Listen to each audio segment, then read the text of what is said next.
Hello friends, ఈరోజు మనం పాల ప్యాకెట్ పేరుతో జరిగే మోసాల గురించి వివరంగా తెలుసుకునే ప్రయత్నం చేద్దాం. మనం ప్రతిరోజు 36 రూపాయలు పెట్టి కొని తాగుతున్నటువంటి బ్రాండెడ్ పాల ప్యాకెట్ వెనుక కొంతమంది మోసగాళ్ళు చాలా మోసాలు చేస్తున్నారు. అదేమిటంటే ప్యాకెట్కి ఒకవైపు మూలకి సన్నగా మనకి తెలియకుండా కట్ చేస్తారు. మళ్ళీ దాన్ని ఒక క్యాండిల్ సహాయంతో ప్యాక్ చేస్తారు. ఇంతకీ అలా కట్ చేసి ఏం చేస్తారు? దీని వెనుకాల జరుగుతున్నటువంటి మోసం ఏమిటి? అయితే ప్యాకెట్ చివర మనకు అర్థం కాకుండా కట్ చేసి దానిలో యూరియా మరియు ఇతర రసాయనాలను కలుపుతారు.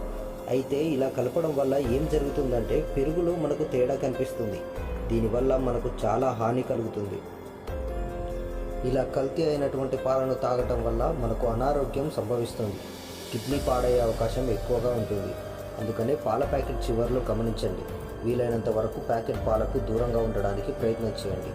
Stay safe, stay healthy.